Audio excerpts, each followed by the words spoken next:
I'm Jules, the vocalist for Spiritraiser. I'm Uula, the guitar player for Spiritraiser.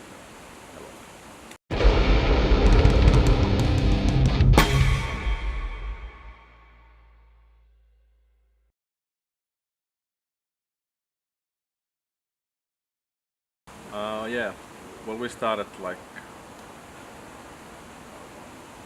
I would say maybe 15 years ago.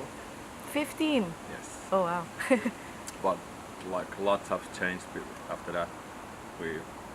We played a little bit, or actually quite a bit different music back then. We started as a stoner rockish, maybe a little bit 80s style, because our singer back in the day, he was into 80s metal and that kind of stuff. So we went a little bit that way. Then he left, he moved to United States, and after that to London. And he's now singer of Diamond Black. Check it out. And after that we played I think maybe 4 years as an instrumental band, and then he came.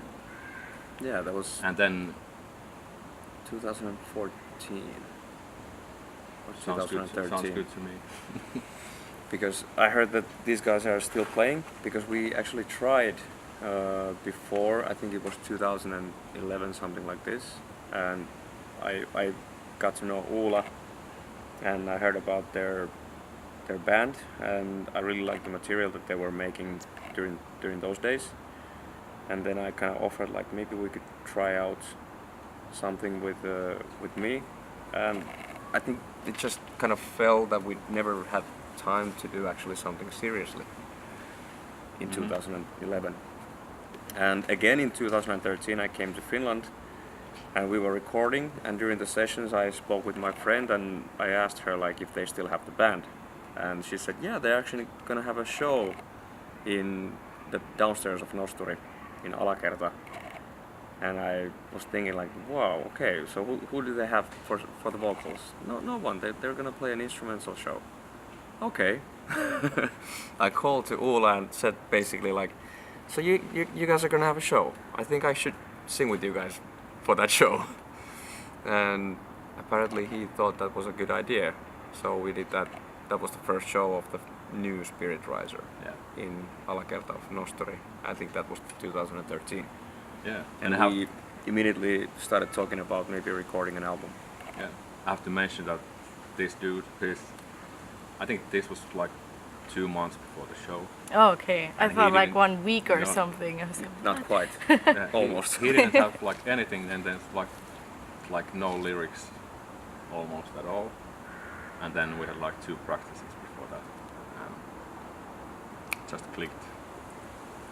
And he improvised most of the lyrics during At the the show. set. But it was Which is- supposed to be an instrumental show, so I can also Yeah. improvise. Yeah, true.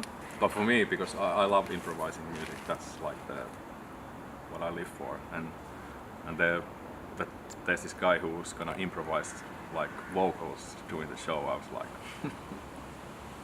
gotta have this dude in my band, in our band. It was a good start.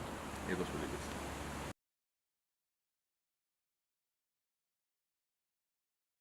Yeah, actually, but we do improvise a lot in the practice room. Whenever Yeah. we're together and we start jamming something, it's completely improvising from everybody's instrument. So yeah, we kind of use that tool still to make songs.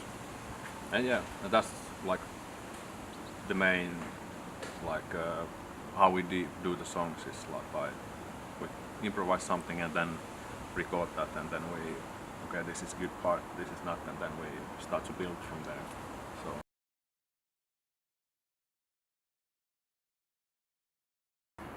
Well, we can talk about the process of making this album, that is our debut album basically. And I think we kind of recorded everything pretty fast. But the after production and all this took a long time.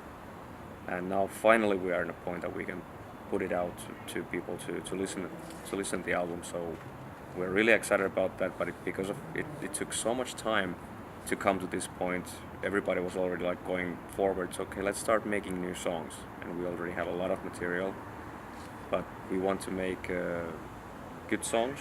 So we want to be sure that the next recording that we're gonna make, and we're talking about an EP, will be a really class A and nothing like desktop songs or something that we would never use. It's all coming together again. So now I think we will be much more effective. Yeah. And the process of making those songs as well, it's be more like kind of professional, that we have like really look into the songs, and those are not so much based on improvisation and like or stuff that comes from improv, but Because we have a lot of elements of also synthesizers and ambience kind of stuff in the background, so a lot of things are always changing when we do something at first, and after a while it changes to completely something different. So that's why we need to test around a lot of ideas, what will work and what not, and then we go for the best one.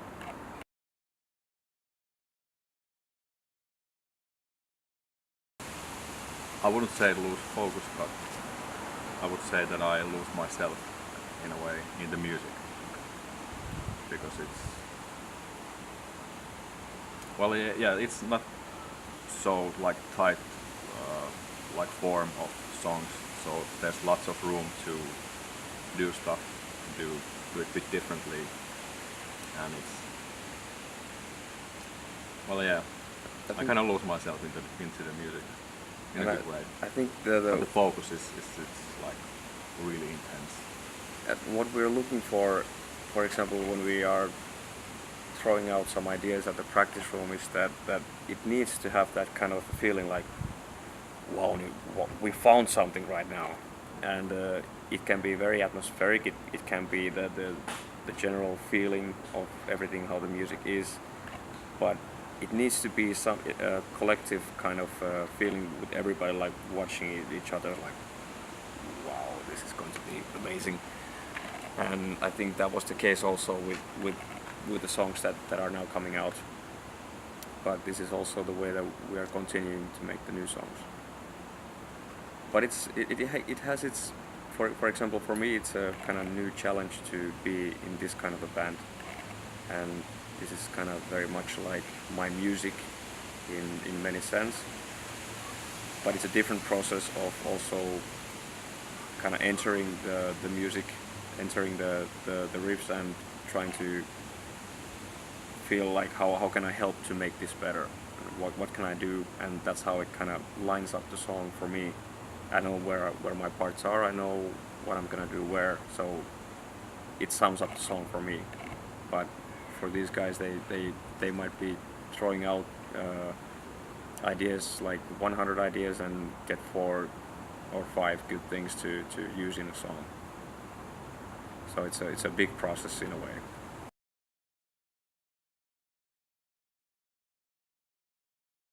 I think I've always been a singer first, and the whole shouting and growling thing came to me later in my life. So I've always considered myself as a singer mainly. So Spiritraiser gives me the chance to explore as much as possible those limits, and I can also blend in some aggressive stuff here and there, and for me this works really great. I've always wanted to sing as much different things as possible, so I'm in a very, very good situation that I can explore myself with Spiritraiser, and I can explore myself with Profenome as well. And I have to say that I think in this music his way of singing is like, it comes really naturally, that when we start to play heavier, he starts to sing heavier, and it's like the whole package is like going almost by itself, like really feels like this is exactly the way it should be.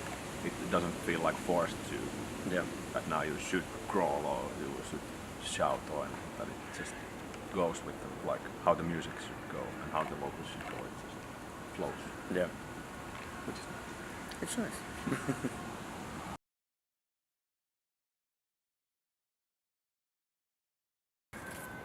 I would like to believe there is, because basically the one line that I was thinking about all the time when I was writing the lyrics for the songs was to find the hope, because we're kind of in hopeless times, and I don't know any people in my close circle of friends or a wider circle of friends who would like to destroy this planet, for example. Most of everybody who I know, they are nice people. They want to continue seeing this planet going strong ahead, but I don't know what is going on that makes us feel that we're kind of losing this all. And I wanted to point out in a way that maybe it's not too late yet. And of course, I wrote all the lyrics back in 2014, and I had been living 2 years in Brazil. In 2012 I moved there, so a lot of the lyrics came out from the feeling of love, and also a good feeling that I wanted to share. There's a lot of things that I wrote. For example, the song is called Venus Sky. I wrote that song basically about the feeling I had when I felt like, okay, I'm falling in love with my wife, and I wanted to share that in a way that was, of course I can't put it into words, but I can try. I can kind of tell a story about the situation, what happened. So that's what I tried to do there. But it's also, for example, Fusion, that is already out. That's also about the confusion that I kind of felt changing my environment to a completely different environment, and trying to embrace it in a way that, of course, everything is new. I like some things, I might not like some things, but it's a feeling that I had to have a completely full, and I just needed to go along with it, because I needed to trust that I was doing the right thing. I needed to trust my own instincts, even though some parts of me might say like, okay, this might be a step into something that you're not sure of. But I needed to confirm it to myself also in a way that I just need to trust in what I'm doing, that it's going to lead me to something that I will be very happy to make that decision. And Fusion is very much about that, but it's also about those kind of unknown feelings that you might have, fears, or you might be scared of something. And I've always been fighting against fear, and that's one of the main things that I also point out in many of the lyrics, that you should just go ahead, because if you're all the time scared, you will not be able to live. You will not be able to enjoy any of these beautiful things that we have in this world. So many of the songs are also kind of battling against fear and not giving power for it. You can respect the feeling, but you should not give into it. So yeah, love, fear, and also hope. Those are the main points that come out.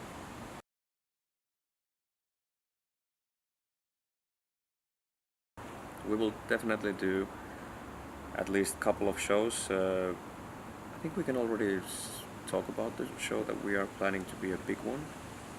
Yeah, first Tampere. Yeah, we will play in Lost in Music, and Lost in Music in Tampere, the music media festival.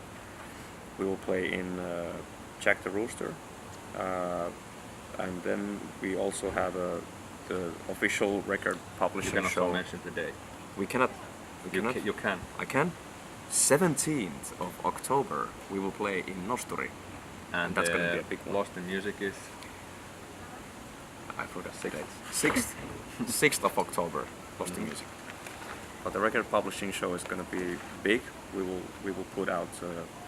We will make a lot of production to make it really interesting, and it'll be a huge kind of artistic setup for music, for art, for visuals. We will make a big effort for it.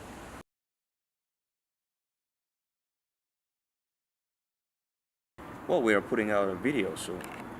yeah. That's Yeah, in a near future. Yeah. We're not sure of the date, but maybe even this week, but probably definitely next week. latest. That it's out? Yeah, the video will be out. So we will put out a new Okay. song, basically a single plus the video, and we are super excited about the video because we were talking about the visual side of this band. I think that the video will show a lot of great ideas of what we would like to have our shows look like, because we want to also share the visual experience with our music because they work together very well. And we did a video without the band, so there's a story in the video, and we're super excited about it because I think all of the bands already made a lot of these live kind of videos where the band plays and they're in some factory hall or something, which that video probably everybody's seen 1 million times. So we're really excited about this video, how it will go and how people will like it.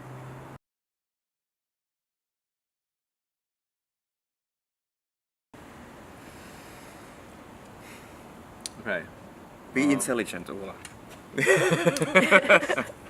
I'll try my best. So, I wish that all of you, if you listen to our music, you will like it. Maybe it brings something in you from us, from you, and just, you know, be passionate about music and empathize for every human being and for animals, everything in this planet. Lots of love.